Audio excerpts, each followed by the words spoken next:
Today, we begin our 3-round 2025 NFL mock draft with trades. It's going to be split up into 2 days. Day 1 is round 1. Day 2, just like the NFL draft, is rounds 2 and 3. Let's get right into this, starting out with the number 1 overall pick. We have the Tennessee Titans. And of course, if you guys are new, feel free to like, comment, and subscribe. We're growing the community at an amazing rate, so I would love for you guys to stick around. But this makes way too much sense. It doesn't feel like there's any sort of option outside of Cam Ward at this moment. It just feels like that's the way it like all the offseason acquisitions, the 1-year deal to Kevin Zeitler. And it's surprising. You don't think that 1-year deal kind of seals the deal. But when you think about from Zeitler's perspective, why would you go to a team that's trying to tank for another QB another year, right? Unless you're getting, like at that time, if it were like Aaron Rodgers was like thinking about going there and Zeitler still thought he could be part of that reclamation project, it'd make some sense. But that's not really what's going to be happening, right? So I definitely think that Cam Ward's going to be the choice there. It makes a lot of sense. The high upside is undoubtedly there. He's by far the best quarterback in the class. And so I think the Titans are doing a smart thing with bringing on Cam Ward. At number 2 for the Cleveland Browns, a lot of people are just going Abdul Carter. I do think this is split between Hunter and Carter. For the Browns specifically, do you need to go after Abdul Carter? No, right? You do have Joe Tryon-Shoyinka. You do have, obviously there's Myles Garrett, but I'm talking outside of that. You got Shoyinka, you have McGuire, you have a plethora of dudes in that edge court where you don't necessarily need for this to be an edge pick. You could end up actually waiting on this pick. And Abdul is going to be a lot closer to one of those like more athletic pass rushers more than a full-time edge rusher. I don't think he's that good against the run the way that some people think he can hold up. I think he's a little bit more DPR off the bat. Now, if you were to wait and go into a different round, remember you have pick 33 and you have pick 67. I do think tackle needs to be addressed in that group, but if you are sitting at pick 67, there are a ton of really, really good pass rushers that you guys can end up selecting from. But at the same time, I do think that Abdul Carter is the guy who's getting the most potential. After 1 year, you see how well he's developed. Imagine that with Myles Garrett as his mentor. We're going to be going after Abdul Carter. At number 3 for the Giants, it's between 2 players here, and we'll talk about it. Shedeur Sanders and Travis Hunter. They literally don't even fit on the same screen. That's funny as hell. But, for time's sake, I'm going to be going Travis Hunter. Feel free to go check out my video with Mike Renner where we ended up going into a full 1-round mock where we discussed this just a little bit more. But the way that the Giants have so aggressively, if not desperately, pursued free agent quarterbacks and also veteran quarterbacks, you talk about the Matt Stafford deal, that was pretty much done. And, they were paying more, if I'm not mistaken, the Rams. They were obviously willing to give up significant capital to make sure that ended up being their future. They wouldn't do that if they really felt confident in Shedeur being the savior of their franchise. And then you add on the fact that you bring in 2, not 1, 2 quarterbacks that are veterans that both want a chance to start. Neither of them would sign if they knew that there was a guarantee that one of them would be a QB3, in my opinion. If you bring on Shedeur Sanders, one of them is guaranteed to be a QB3. You're not sitting Shedeur as a QB3 for the first year, right? There's going to be, he's the QB2 at the very minimum. And at number 3 overall, Shedeur doesn't bring the upside, in my opinion, that you should be looking for. Now, the question is, though, do you want to trade out of here, get a boatload of capital for a team that gets aggressive for Travis Hunter, and then, continue to build your team from that? I don't think that Joe Shane and Brian Dable are really focused on that. I think they're focused on getting the best player available, and that is Travis Hunter. It's a no-brain selection, and it brings us to something I wish mock drafters did more often, which was put themselves in a tough situation here at number 4. Because it's not going to be a fun pick in any way, shape, or form with any of the options that I have available. Now, there's 2 players that I'm thinking of here. It's kind of interesting because you could have saved $26 million, the biggest contract per year that you guys have ever signed with Milton Williams, and just went after Mason Graham. For $26 million, you could have ended up reinvesting that in a left tackle and went Mason Graham here. But instead, they're almost doing the opposite, where they invested $26 million in the defensive interior, and they're potentially looking at that left tackle spot. Again, I do like the options at 38. I would say you'd have to trade up based on the picks that you do have. It's not impossible to make a move up. But, it's between Genty and Campbell for me. And here's why. Like, you might say, okay, Tetairoa McMillan needs to be in that mix. I don't think Josh McDaniels values wide receiver to that degree. You just ended up paying $20 million plus, I think it was 23, to Stephon Diggs. It looks like you guys also are investing heavily not to have to pick Tetairoa McMillan here. I don't think that's going to be a bad selection if you do, but I've just yet to see Josh McDaniels in recent history be able to make a receiver like Tetairoa McMillan work out. So for your sake, Tetairoa's sake, and the Patriots' sake, let's not do that. So I'm looking right now at Genty and Campbell. The problem with Campbell is obviously you talk about that arm length. He ended up being 33 inches, which is, he can work as a tackle. I don't think he's a pure guard. I think that he might profile more as a guard, but it's not just because of his arm length. I've mentioned this several times before. It's the spatial awareness. He ends up being beaten to the inside way too often for how athletic he is, which is, to me, a symptom of him losing his understanding and placement of the pocket. In the NFL, edge rushers are going to eat that up. You give them 1 inch, they're going to take it a mile. And that's the problem. He ends up getting out of position a little bit too fast. When it comes to trying to go around his outside shoulder, one of the best in the class, because he ends up really having the athleticism and outward strength to be able to solidify that shoulder pocket of the boundary. But boundary of the pocket, I should say. But for Will Campbell, it really is the inside moves, which, I mean, if you think about it, it's the easiest way to the quarterback. That is a little bit what scares me. But Mike Renner changed my perspective on this. And again, feel free to go check out that video. For Will Campbell, he's saying it reminds him a lot of Brandon Scherf. You just know you're going to get a damn good offensive lineman. And to be fair, the Patriots are kind of desperate to get a hit on the offensive line, to where even if he ends up profiling as a guard, you're just going to get somebody who's going to be in the league for 10 to 15 years. The thing with Ashton Genty, and this is an argument that, I actually ended up recording a video for today and ended up actually ditching it because I honestly thought it was too much overload on Mock the Mock. So there you go. You guys know that I think of you guys in terms of the quantity of certain series that I put out. Even though it would make arguably as much money as this episode, I'm still that type of guy to where I'm like, yeah, you guys deserve a little bit more of a mix. But I was talking about this for the Cowboys. For Ashton Genty, he has a lifespan probably of 6 years of effectiveness, right? How long are you guys going to be needing to be able to retool? To be fair, you guys have done a very good job in the offseason. I feel more confident about you taking Ashton Genty and making a push for a Super Bowl in the next year or two than the Dallas Cowboys. So keep that in mind. That's a big asterisk there. But something on top of that, for a team like the Dallas Cowboys especially, I'll use them because they're a weaker team. When you get someone like Ashton Genty, you upgrade your team to a certain point, but you also limit its ability to continue upgrading at the rate that it could have without, right? And that's a very technical way of saying you get good to the point of mediocrity. And when you're in the mediocrity zone, as a Steelers fan, I've been in the mediocrity zone for the noticeable portion of my adult life. You can't retool unless you snipe, right? You can't get the best players unless they slip to you for certain reasons. So you do make yourself worse off in that aspect. I will just say, Vrabel had a lot of success running through his running back there in Derrick Henry, and he's retooled this defense extraordinarily well. And Will Campbell might be the guy who goes here. I can't do that to myself. I did it in my mind. I can't do it. I'm going to go Ashton Genty here at number 4. He ended up taking a picture also with one of your teammates, said future teammates on a story. I really do think that the way the Patriots are starting to retool themselves, they're trying to legitimately be competitive early. And for Vrabel, I don't think he's going to accept the running back core the way it is. You could end up getting good value down the line, but I say conversely that you can do the same at offensive line and wide receiver.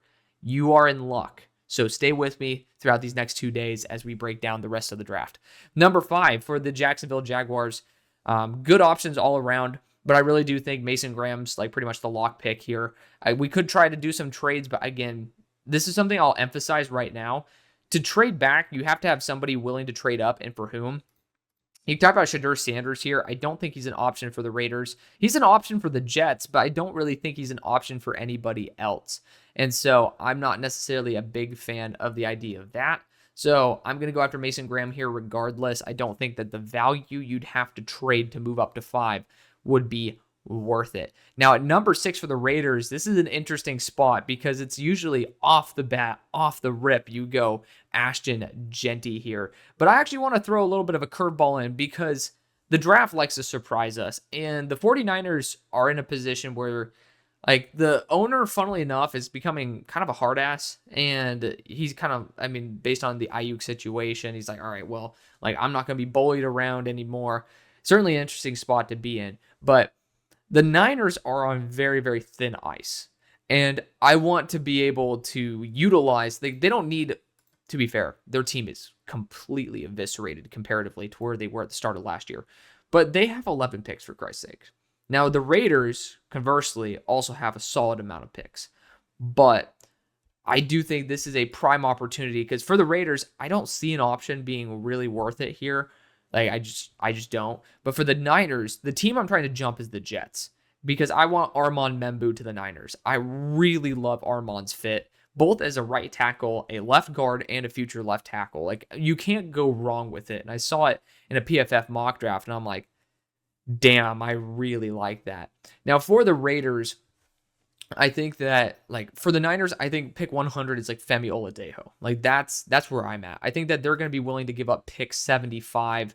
And looking at the gaps of picks, like maybe between 108, 143, and then 143 and 180. Like, that's the range where I'm looking at. And you can talk about 138 here. Actually, I quite like that. So you got like pick 138 as well.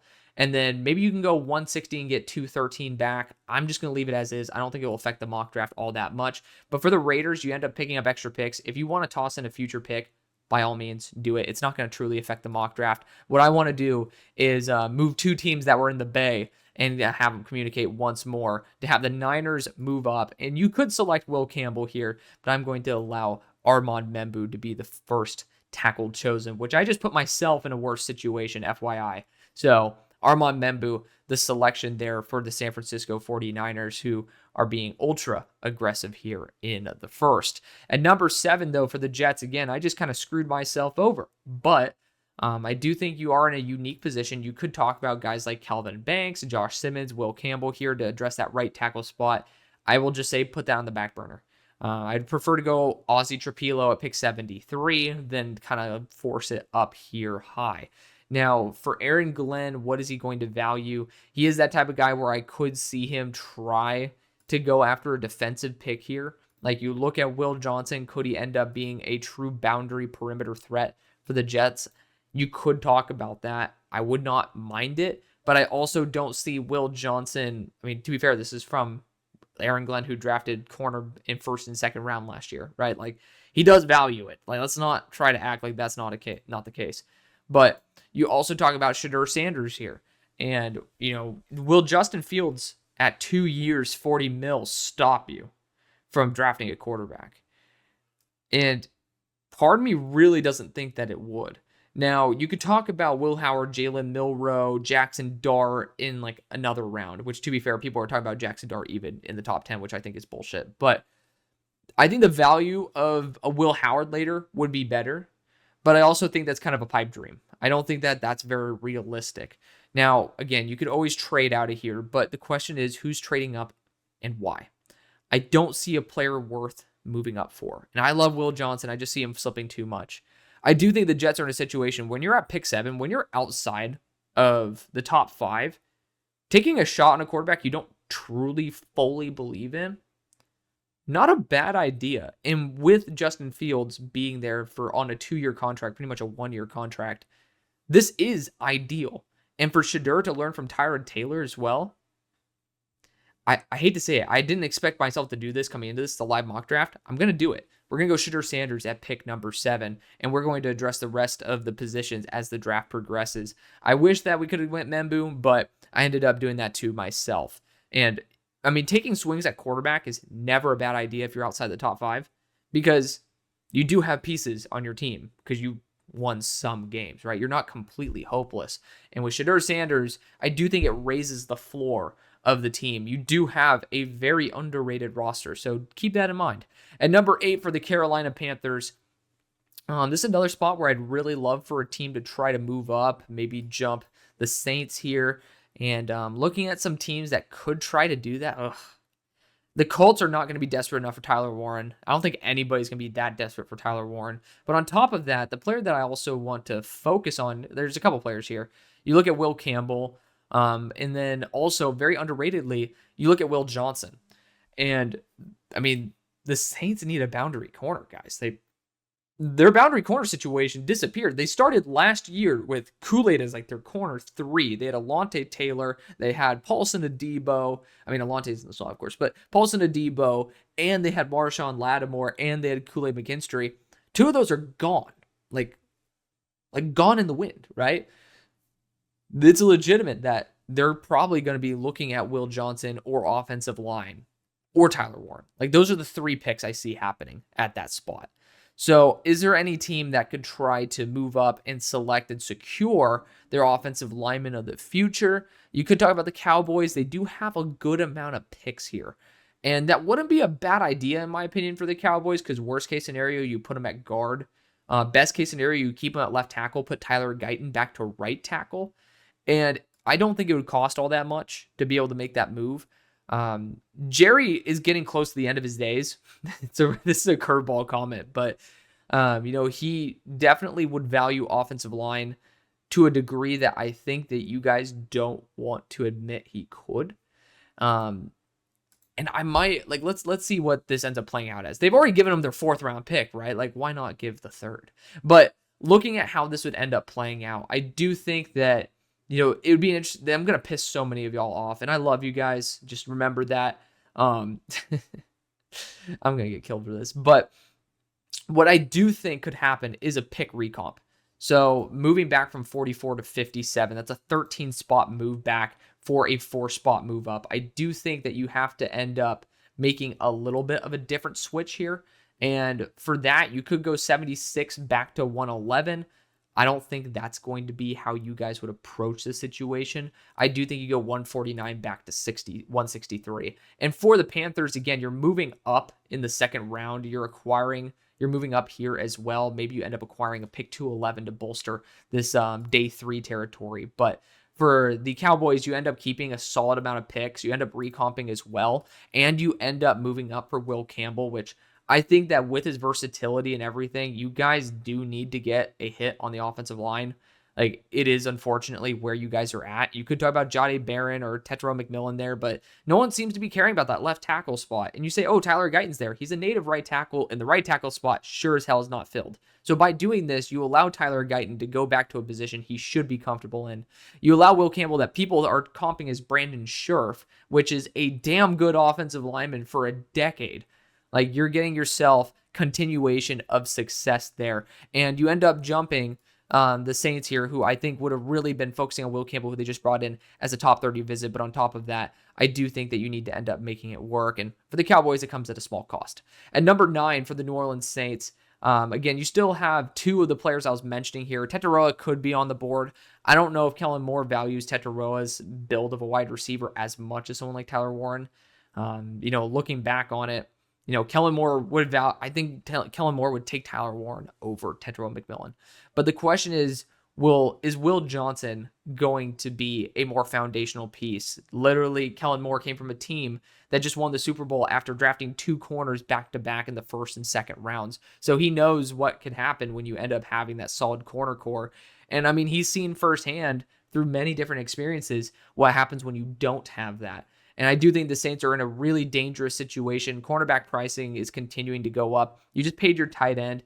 And honestly, I want to be able to change it up a little bit. Let's go after Will Johnson there at pick number 9. Leaving pick number 10 to the Chicago Bears.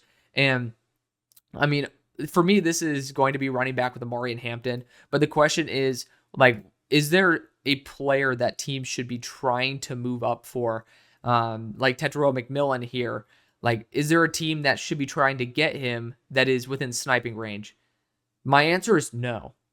I don't think any team would value that move up. You can talk about the Panthers trying to make a small move up for Tet, but at that point, I have someone who I have clearly in mind for what I wanted to do with the Panthers, to where I'm basically just making their draft better off and getting the same dude I would get at 8.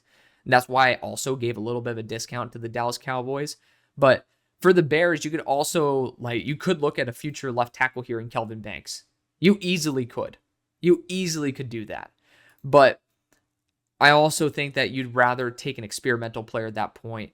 I do think Dennis Allen could have a little sway here, end up sniping a Michael Williams. It might green if the PIs come back and say that it's actually better than what the public perception kind of is. DI is not on my board. I honestly do think that Amari Hampton is the underrated selection here. I do have him above Ashton Genty, and the reasoning why is because Ashton Genty's fumbled 9 times in the past 2 years. And yes, he had it on a solid amount of carries. I grade him far less than somebody who would have 9 fumbles on, in the past 2 years in any other player. So I gave Ashton Genty a lot of love. I also have given him a lot of love in multiple categories. And the fact that even with running back value put in, he's a top 15 player on my board. Amari Hampton is the best player at maximizing a negative play. And for you guys who are going to say this is not the right move, which I'm going to put it in there, I'm not going to string you along. This is literally the offensive coordinator for the team that took Jahmyr Gibbs way above where everybody was like, huh? You guys just did that? You guys reached F grade. No one's saying that now, right? So I think Ben Johnson understands what happens, especially because I do think the Bears are in a legitimate competitive for playoff at the very minimum. But I think if you play your cards right, you could make a playoff push with the Bears roster with a good draft easily. And Amari Hampton, I do think the running back core is absurdly weak for a team that should be potentially competing. And this takes the stress off Caleb as well. Amari Hampton's a great blocker on third down. On top of that, he is the best player at maximizing a minimum play or a negative play. And I think that value is unheard of. And for teams in the top 10, we are lucky that, the Raiders and the Bears, both those teams could be taking running back, and also the Patriots. Those are teams that I legitimately think could be making strong pushes with the right recomp. That's an insane place to be. The Raiders are a bigger stretch, of course, but I do think for the Bears specifically and the Patriots, no one's talking about them as like legitimate playoff / championship contenders with the right offseason. It is not out of the realm of possibility. But for the Raiders here at number 11, let's get the DK Metcalf essentially for this team. Even though Tet doesn't have that like actual athleticism, he's not a bad athlete, but he also is not nearly as strong. But he has the reliability and the IQ that you are kind of looking for there. You could just go Tyler Warren at this point, but not going to do that. I do think that, there needs to be some sort of decorum in this aspect. I'll go after Tetairoa McMillan there at number 11. Adding in those extra picks as well and getting Tetairoa McMillan is the smart thing to do. The Panthers, we added our extra picks, and to be fair, Tyler Warren's on the board. It is far from out of the realm of possibility to do that.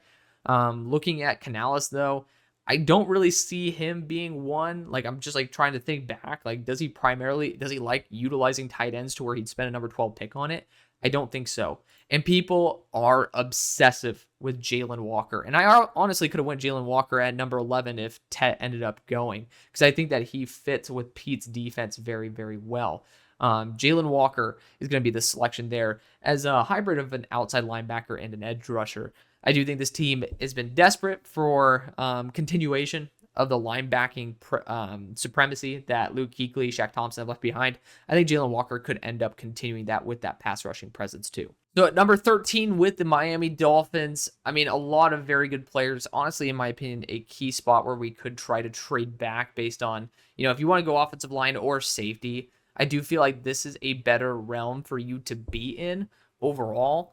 You have some great players like Jahad Campbell that personally I do think would work very well with this defense, but this is an offensive-minded head coach. So I don't know if he'd be willing to necessarily do that. Now, there are rumors of a Tyreek Hill trade, and I do think this team could use a little bit more firepower. Now, you're talking about, we need some guards. Let's look at the tackle spot. Now, look at the left tackle spot. And do you think that Greer is going to just say, my left tackle I drafted in the second round is absolutely worth nothing to me? No. And he doesn't care about interior offensive line. Look at the price he's paying for them. He just gets steals. So if we're going to be honest, I think that it's far more likely that this could end up being a very big curveball with someone like Matt Golden to replace Tyreek Hill on the boundary. And to be honest, I want to throw a couple curveballs here and there. No one's talking about wide receiver for the Dolphins, but if Tyreek Hill is potentially on the move, which He's causing a whole bunch of fucking drama. And he ended up saying after his next contract, he's done with football. I don't know why people aren't bringing up the fact that they could go after Matt Golden here, who's in the 4.2s, who is a really good route runner, and he's also pretty damn solid after the catch. You know what? Let's do it. Let's have fun here. Let's throw the curveball. We're going to go Matt Golden out of Texas there, adding even more speed to the Dolphins in Miami. At number 14 for the Colts, this is a quick and easy one. Not going to even overthink it. Tyler Warren is the selection there. The dream pick for Indy. Someone who could go as high as 5, but also, there is a legitimate chance he slips here to 14 based on tight end value. All I have to say to that is, yeah, you end up not saving as much money because you look at top end tight end contracts versus what you're paying Tyler Warren.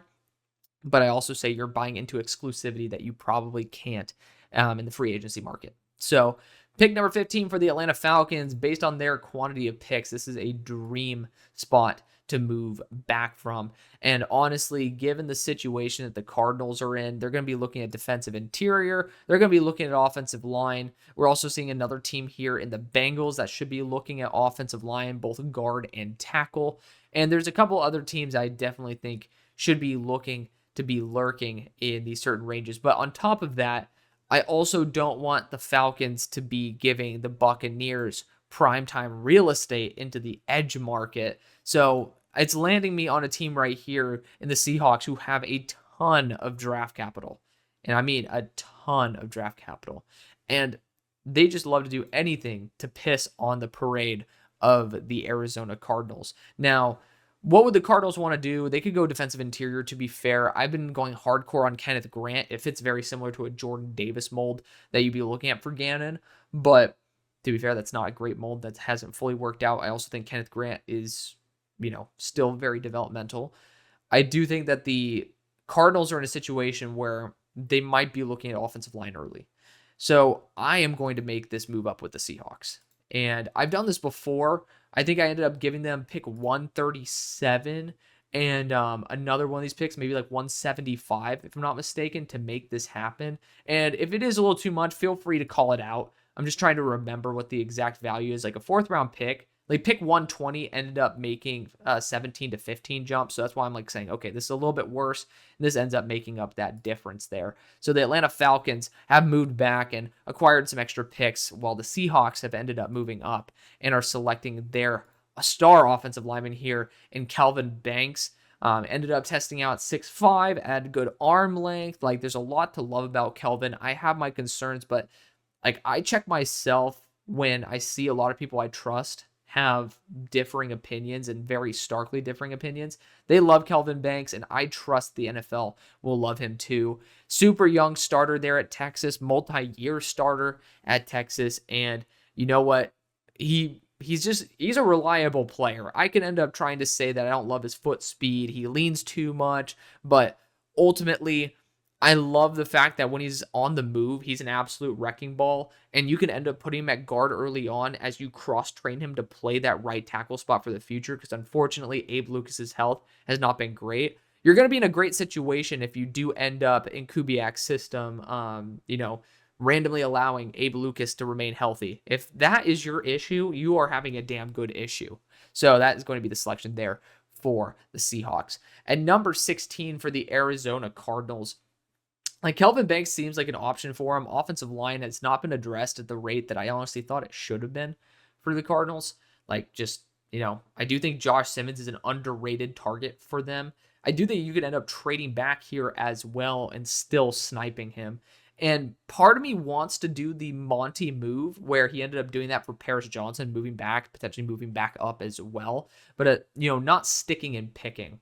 And looking at the picks that you do have, I don't think that it's impossible to try to add some extra day 3 capital, because I do know Monty likes to work his magic. Now, looking at the players that would be worth moving up for, I do think that interior offensive line might be the focus / offensive line, which that does make me feel a little bit worried about Josh Simmons.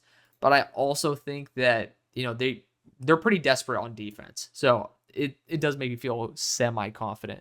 You look at Jahdae Barron here, though, and there's a couple teams I think could be waiting in the wings for it. Is there a team that really is looking for that nickel package that really could end up getting them a very big contributor? I'm not sure. But I'm looking at someone like Michael Williams. To be fair, the Cardinals could end up drafting Michael, allowing him to sit, grow, and develop. Not really inspiring to me. I'm just going to be honest. Not overly inspiring. Looking at some teams that have good draft capital to move up, though. Like, that's the thing. Who has the money to move up?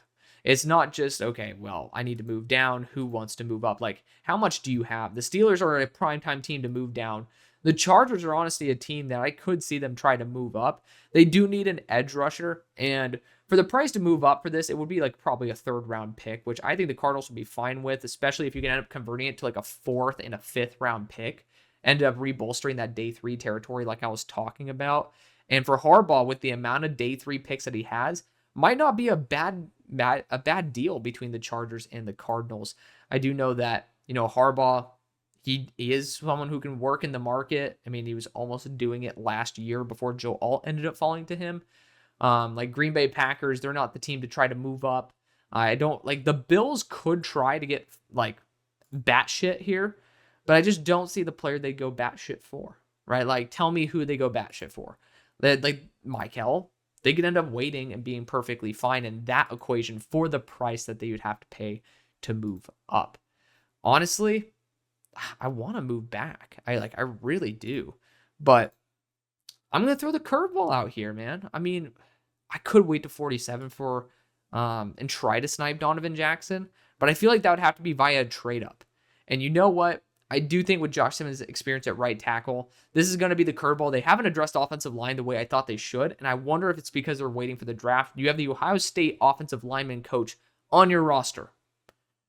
This is going to be the curveball. They're going to go after another Ohio State offensive tackle in the 1st, and it's also going to pay off like it did with Paris Johnson. At number 17 for the Cincinnati Bengals, a lot of good moves here. You can't really go wrong, but I'm starting to really be settled in on Michael Williams here. The reasoning is because Michael Williams nearly perfectly embodies R.J. Oben, who played with Al Golden's defense last year and was quite successful given the lack of talent. No disrespect to the guy on a personal level, but I mean, Michael is 10,000 times the player, and this team needs it. I want to be someone who believes in Myles Murphy, and I do, but at the same time, my hopes, wants, and wishes do not give a shit, do not matter, I should say, in terms of what this whole entire franchise is going to be looking for. You're going to pay Trey Hendrickson. You need to have a legit edge too.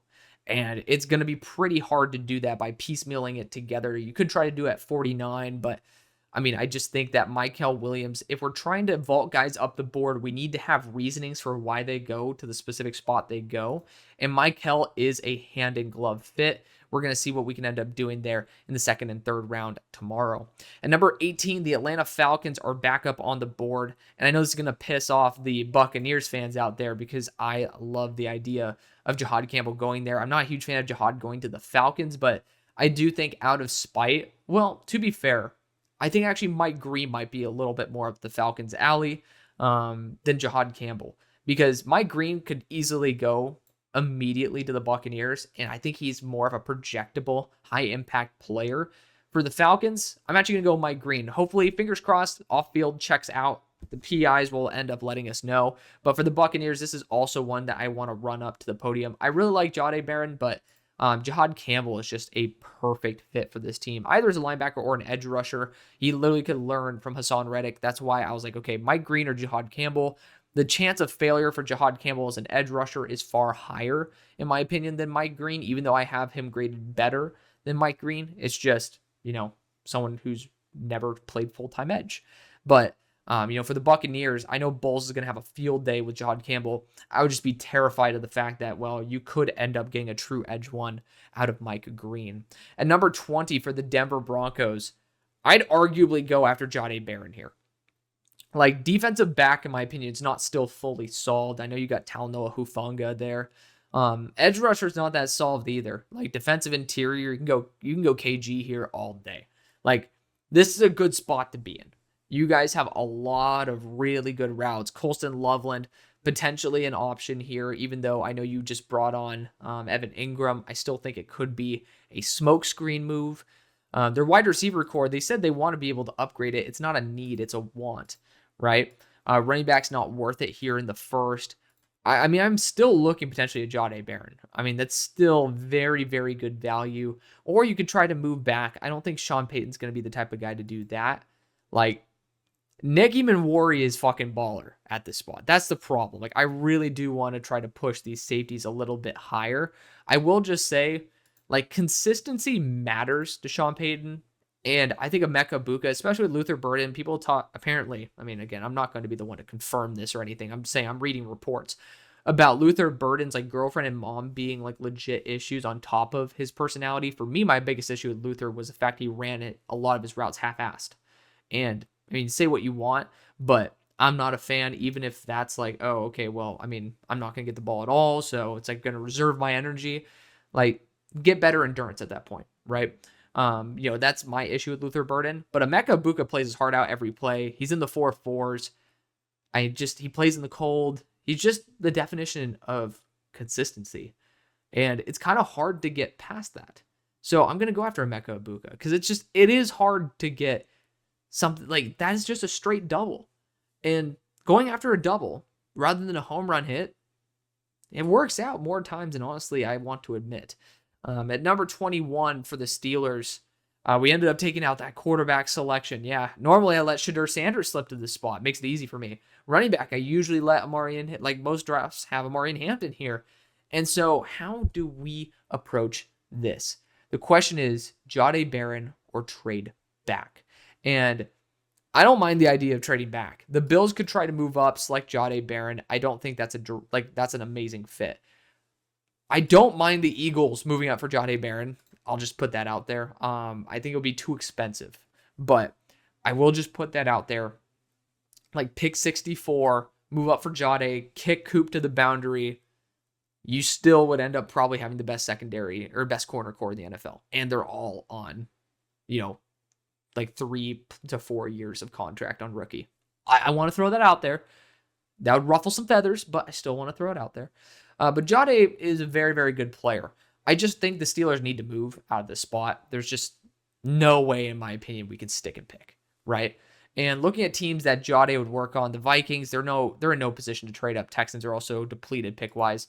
You're not going to trade with the Ravens, for Christ's sake. That doesn't make any sense. So you're looking at teams like Kansas City. Well, like, would Kansas City want to jump the Chargers? I'm just saying. I've made this move before. It makes sense. The Steelers can end up reacquiring essentially a second-round pick for this. Like, pick 66. You could do 63, just be an asshole, but, I mean, like, sure. We'll do 63, end up, like, requesting, like, a 5th-round pick in the future. I mean, like, again, what are we doing here, right? It's 3 picks, for Christ's sake. But I think the Chiefs, by doing this, disarm their own competitor in the Chargers from being able to get a player that, they love, that they want. And I don't think Travis Kelce is anything like super special anymore. I don't think Gray is either. And honestly, Gray being paid shows that they value that style of tight end. So I'm going to make it happen. The Kansas City Chiefs need to get aggressive, and they're going to. And they're starting to fade a little bit. To be fair, also left tackle is a legitimate option here. I'm going to see if we could address that there in round 2, because I don't think even at 32 they're going to do that. I also think they're pretty damn they're pretty stubborn individuals. I'm going to go Colston Loveland because I think that sticking it. Also, you can end up getting Tyron Smith still too. Just keep that in mind. You can literally sign Tyron Smith though 1 year 10, and then this totally solves the tackle problem.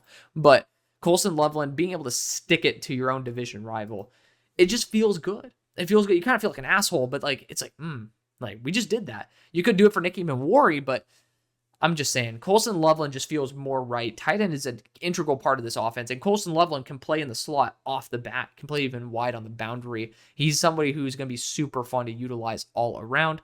For the Chargers here, Jahdae Barron's still on the board. It's very tough to see him continue slipping to this point without being taken. I think that wide receiver, you still could be looking at wide receiver at this point. I would not necessarily do it myself. Running back, no. Interior offensive line, technically, I saw Mike Renner ended up taking Tyler Booker in my mock draft with him, so feel free to check that out. But Offensively, I just feel like you're checking off the boxes. I'd be looking at defensive interior and edge. You ended up losing Puna Ford. I mean, getting Kenneth Grant kind of makes a lot of sense to replace Puna at this point. Dominic Ezeraku, again, the definition of a double, like a really solid player. I will say I feel more confident about the edge rusher I can get at 55 than the nose tackle I could get, unless you're going Alfred Collins, who's also older. This is a perfect system fit. I'm going to do Kenneth Grant at 22. At number 23 for the Green Bay Packers, Jade's still here. And I mean, it's hard for me to say no to that. But you know what's even harder for me to say no to?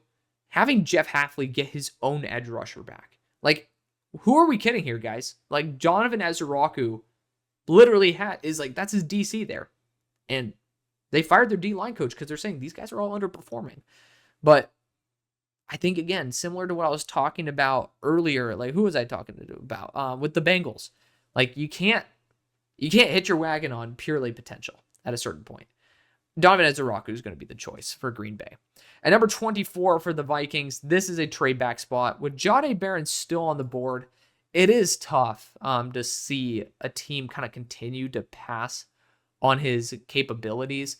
And looking at teams that could be trying to get aggressive here, I mean, does anybody need a slot? I mean, like, not really. Like, again, the Eagles could try to move up and select Jahdae Barron here. And again, kick Cooper to the boundary. I really like that idea because I haven't seen it before. But Jahdae does deserve the opportunity. Like, he does deserve the chance to do that.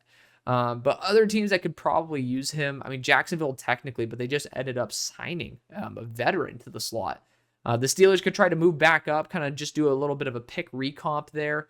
Wouldn't be the worst thing on planet Earth for both teams but again, not too many picks. The Steelers just got their second round pick back. Like, there's a certain point where it just doesn't make sense. It just doesn't. So, is there somebody willing to move up for a different player? You're looking at Malachi Starks here. I think the Ravens would be a key contributor there. You also could talk about the Bills. I think actually this is a good spot for the Bills to move up for like someone Malachi Starks. Like, I think a top end safety is something the Bills are like crucially lacking. And we're going to end up giving it to them because, you know what?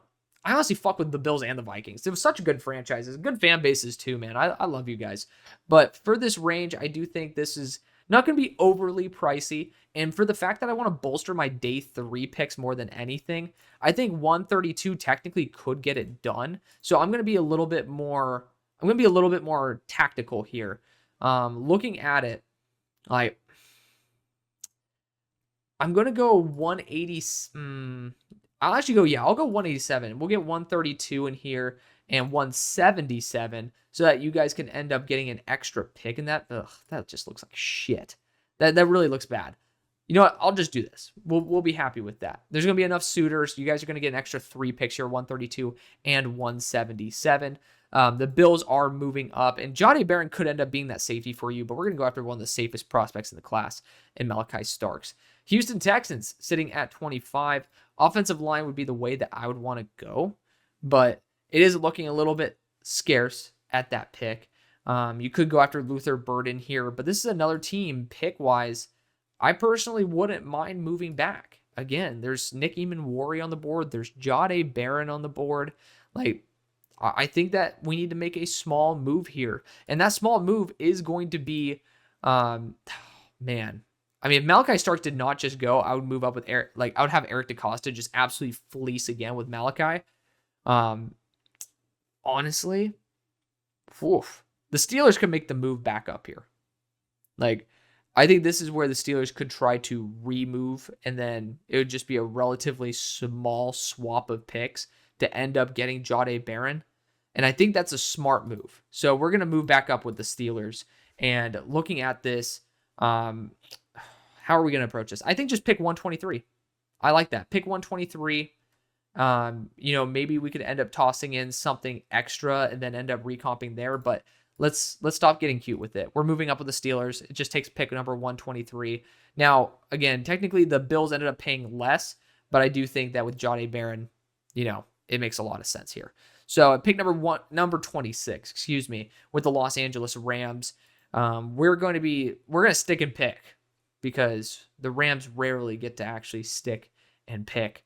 And looking at the options that are available to them, I mean, you could look, man, the Rams kind of shored up a lot of the holes on their team, and shout out to them for doing that. But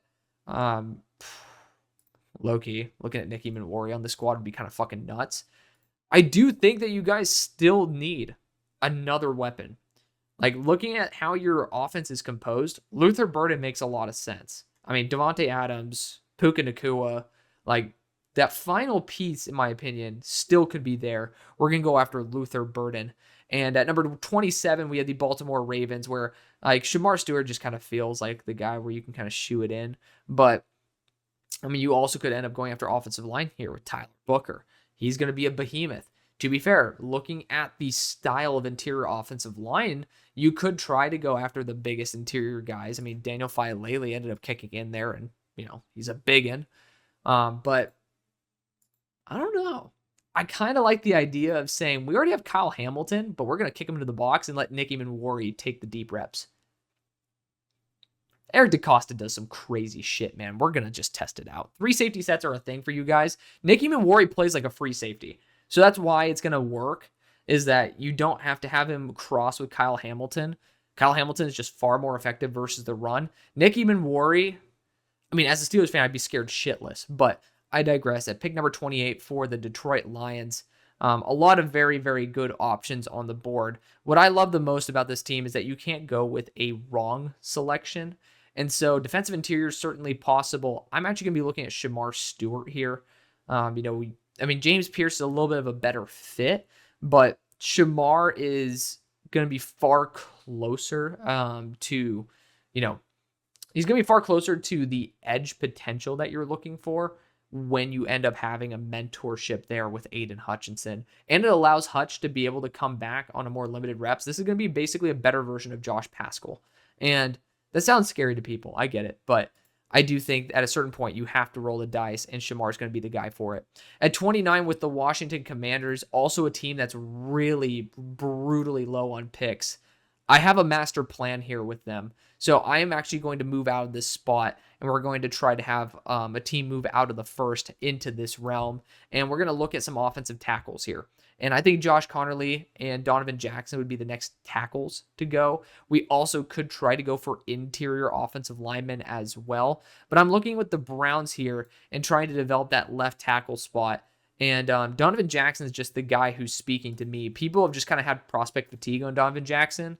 And, I mean, technically the Commanders could do this. They literally could. But I do think for the Commanders, continuing to add extra picks is going to be super duper key.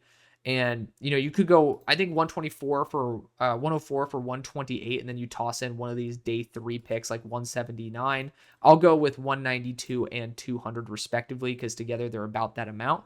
But that way you can end up just moving around the board a little bit. The Browns end up keeping the value picks that they need the most.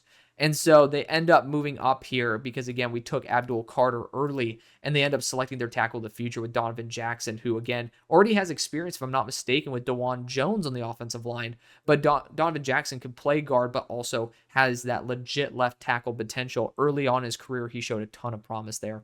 At 30 for the Minnesota Vikings, I'm going all day, and I mean all day, with Gray Zabel. It makes too much sense for me. You trade back, you get the picks, go after Gray Zabel. Houston Texans here at 31.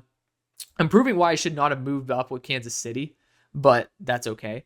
I'm looking at it, and it's like Josh Connerly just makes a ton of sense. Ursary, you could talk about it, but Josh Connerly is the guy who I am going to target there at 31. Can play guard, can play tackle, just the right thing to do. Leaving the Philadelphia Eagles at pick number 32, arguably one of the more underwhelming spots to be in, but Walter Nolan just makes too much damn sense. It's a perfect fit. I know Moro Jomo's there. I love him to death, but I also think that Moro's not on a 5-year contract, right? You got to be semi-proactive. Walter Nolan is that perfect fit. So join me tomorrow for day 2.